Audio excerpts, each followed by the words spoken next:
Aujourd'hui, et depuis plusieurs dizaines d'années, l'eau potable est distribuée dans nos maisons.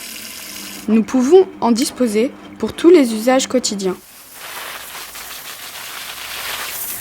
Mais autrefois, l'eau potable était très difficile à trouver.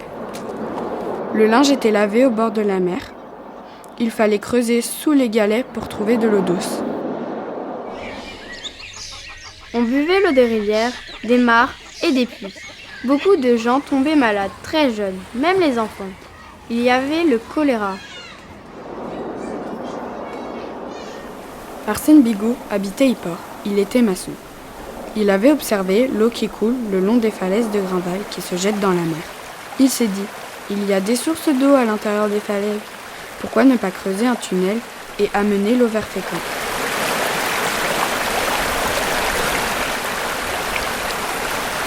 Nous allons vous faire découvrir la grotte d'Arsène Bigot. Vous me dites si c'est pas...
Les falaises, ce sont des couches de silex et de craie.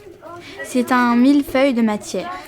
Elles se sont constituées depuis des millions d'années, à l'ère du Jurassique, puis du Crétacé. Ouais, regardez sur le mur, on va voir c'est quoi la craie et voir c'est quoi le silex. Non ? Ouais. Ah ben ça doit être de la craie. Ouais. Et ça doit être du silex. Donc j'ai trouvé. On a trouvé de la craie, donc c'est de la craie. Il fait froid à l'intérieur de la grotte. Sur les murs, l'eau coule. Il y a des gouttes d'eau le long des fils électriques. Les gouttes d'eau ici.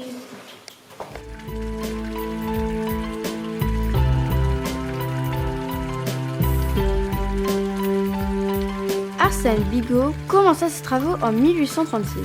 Il creusa un long tunnel de 1 km à hauteur d'homme, un tunnel aussi long que la digue. Son matériel était simple, une pioche, une brouette, une lampe à pétrole. Il a commencé à Grandval et a fini à Fécamp.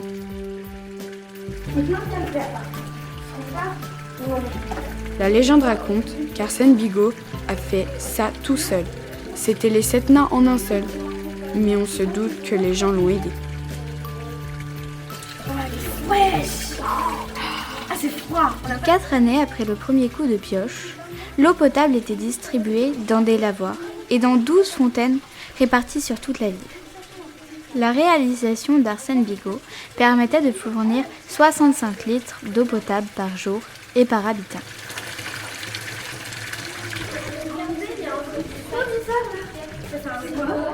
C'est quoi ça?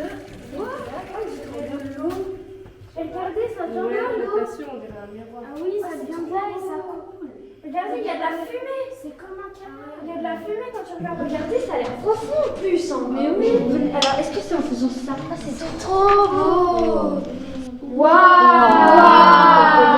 Regardez là-bas, il y a un truc qui reflète. Oh, il y a un gros silex. Attends, mais si l'autre a raison, regarde, c'est dans tes lignes que tu m'en montres. Oh, regardez là-bas, il y a un gros silex. Ah ouais. Il est quand même beau. Oh ouais. Arsène Bigot était appelé le fou, car son projet rivalisait avec celui des ingénieurs. Plus tard, l'ouvrage d'Arsène Bigot était racheté par la ville de Fécamp. Beaucoup de travaux ont été poursuivis pour fournir de l'eau courante partout dans la ville.